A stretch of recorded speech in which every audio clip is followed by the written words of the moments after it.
I've been admittedly out of the podcast game, podcast loop a little bit recently, and that's from the listening perspective. From the listener perspective, I've been out of the game recently, but there is one show that is giving me hope, one show on the horizon. They've released one episode. Who knows if they will ever do another one?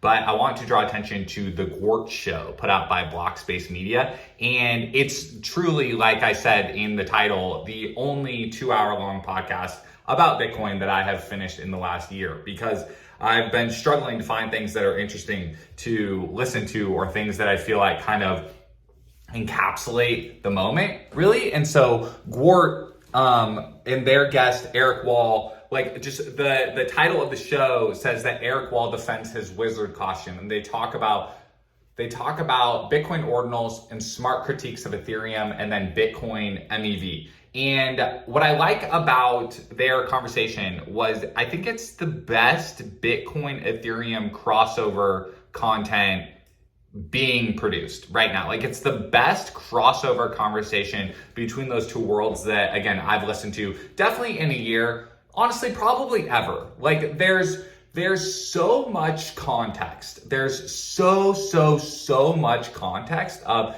Bitcoin and crypto and how it all interweaves with each other.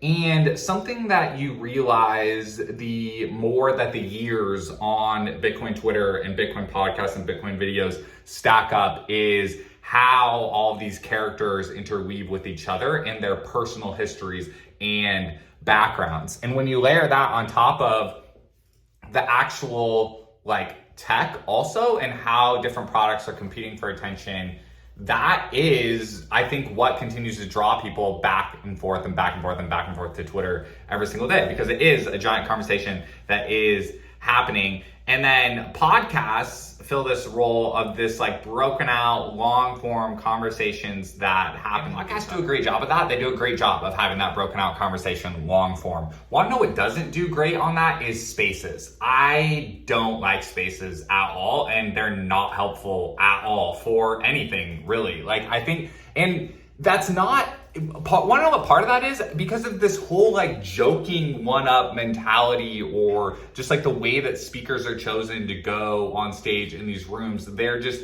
not helpful. Like, even as a form of like passive entertainment, it's not calming, it's not informative. And so that's my thoughts on spaces. It's just not helpful. And then when you go on the podcast side, you kind of, what bothers me is the disconnect between a lot of the podcast commentary and I think the actual roadmap of companies. That's probably what bothers me. Probably what bothers me and what frustrates me is I feel bad that the roadmaps are so disconnected from the podcast conversation, because even just speaking for myself, like, that has created kind of misaligned expectations in terms of like where I think Bitcoin is. And I'll completely own that. That like, I was consuming because part of so I've been consuming videos about Bitcoin since 2015, been working for Bitcoin startups since 2019. And in my like bulk of my like content absorption phase, where you're like forming these beliefs about Bitcoin's kind of roadmap and Bitcoin's adoption curve, these people are really influential. Like, podcasters and their guests are very influential.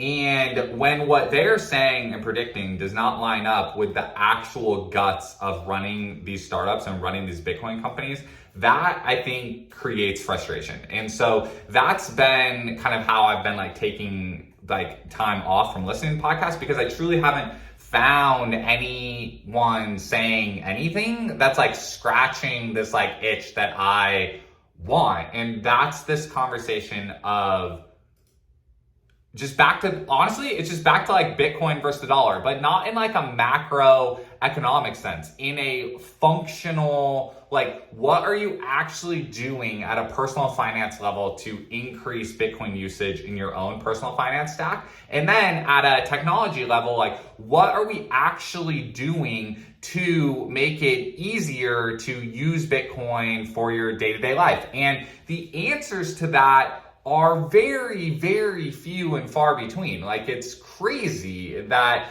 10 years ago you could say, well, how do you use it in day-to-day life?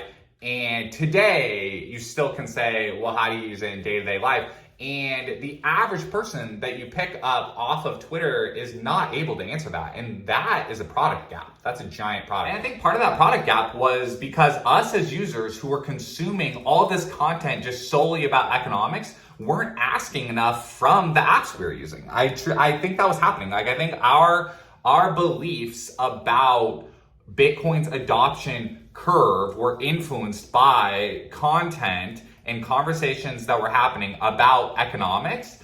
And because there's conversations that happen about economics, and then there's like technical conversations that happen in the weeds about like how lightning channels are managed or whatever, okay? But there's no middle conversation. There's no middle conversation about just how is a Bitcoin app growing and how are users uninstalling their legacy apps and switching their personal finances to Bitcoin apps. Like, I'm just talking about that mid-tier technical, like startup, like business conversation is not there. Like, we have lots of macroeconomic stuff and lots of in the weeds, very nuts and bolts technical stuff, but we don't have this mid-tier conversation of just how do you make Bitcoin easier to use, and what does it look like to uninstall the legacy apps and swap Bitcoin into its place? Tying this back then to the Gwart Show, the Gwart Show doesn't necessarily solve this, and it's not their goal to solve this, but by kind of examining the assumptions of Bitcoin, that's the biggest thing to me that the like Ordinals crew and all this stuff that's happened over the last year have done. That's what they have kind of cracked through this ceiling that you weren't allowed to say certain things or you weren't allowed to have opinions about certain things on the podcast circuit. And so those were all conversations that were only happening in DMs and only happening kind of amongst like in private. And Ordinals broke a lot of that kind of into the public. And that's why it feels refreshing. That's why it feels refreshing.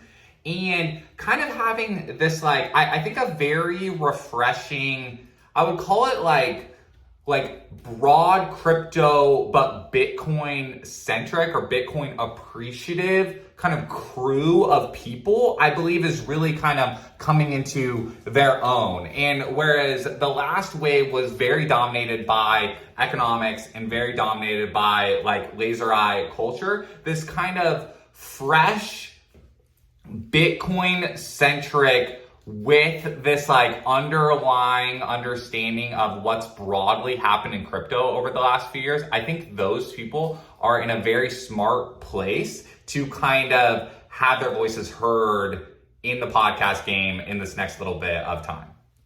And I, for one, am looking really forward to listening to them because it's refreshing. Like, we need something new to talk about. And so my two things that I'm most interested in talking about are kind of how is Bitcoin becoming easier to like live on and move up in your personal finance stack? And then how is Bitcoin continuing to become kind of the base currency of crypto? Like, I had a commenter in the last video that talked about how much Bitcoin he owns and then how much Bitcoin worth of altcoins he owns. And that is so awesome to me. Like, I'll just highlight that right now. That's so awesome to me. Also, another YouTuber like Benjamin Cowan, like on here, does so many videos pricing altcoins in Bitcoin. That was not happening in 2015 when I was watching Bitcoin and crypto YouTube. Okay, so that is awesome to see. And laser eyes need to understand that that is the Overton window moving towards Bitcoin as the base currency. Bitcoin is the base currency of the legacy world, and it's competing with the dollars and fiat currency.